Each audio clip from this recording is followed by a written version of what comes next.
I would have to say that MIS fills a gap between your process owners and your process executors and your system users and the IT professionals, the technical IT professionals. So they provide that gap that interprets the needs of the users and the process owners into terms that the information technology professionals, the technical programmers, can understand. Not only that, but they have a lot of other responsibilities, such as making sure that the equipment's there, the servers, the software is properly maintained and kept up to license requirements, to make sure that we pay our maintenance to stay legal.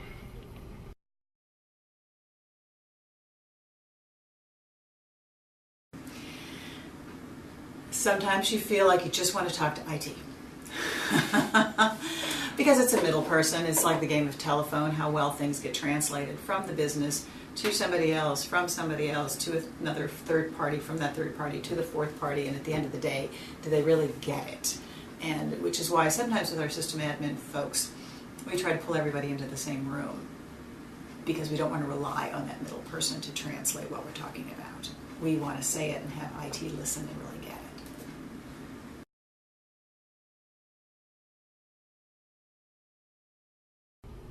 The only hindrance I could think of from MIS would be when our systems are not available. We need to have our systems to do our job. We need to have MIS to do our job. Several years ago, we had the Melissa virus that struck our company and shut us down, and we basically did nothing for a day and a half aside from recover from the Melissa virus. So work stopped. So without our systems and our technologies available, we basically wouldn't be able to work.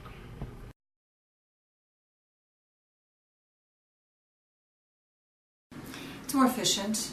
We can funnel things through them. They know what else is on IT's plate, because each business likes to think they're the only game in town, but we're not. And we have to share IT resources. They may be doing other things that can either complement or balance out with some of the things that we're doing. So you have to learn how your changes and enhancements have to fit into the whole big picture.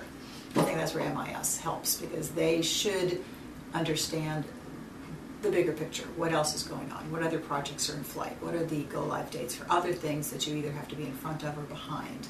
How are IT resources being allocated? Well, this is great, but you can't really get started on it because they need to finish a higher priority, and therefore our project may need to wait.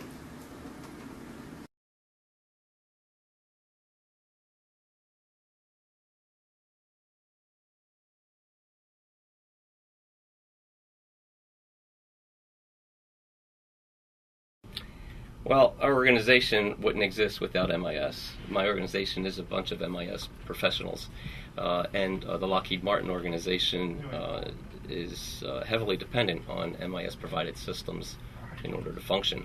The processes we perform are complicated, and without the MIS technology, they would be so manually intensive we wouldn't be able to stay in business. Also, we use a lot of MIS-supported systems in order to do our job, to manage the changes to the systems that we create, to answer emails, to keep track of user requirements. So MIS is just a thread that runs through every aspect of this company.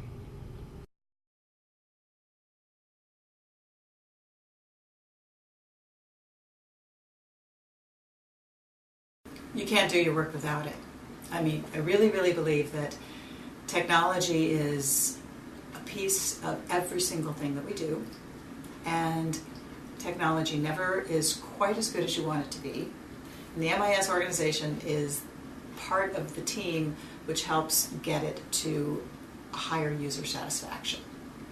So is the training what it needs to be? Are the breaks fixed on a timely basis? Are we putting in enhancements that are going to really accommodate the new business trends? Because technology cannot be static. You can't launch a system and say, okay, it's really good, and we'll just break it. We'll fix it when it breaks.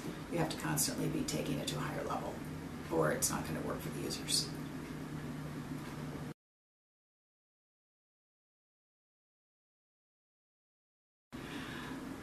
it's kind of the translation team.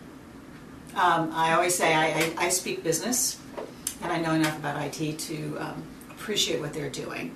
But I think MIS is in the role of completely helping technology work for the business in driving solutions that are cost effective and user friendly.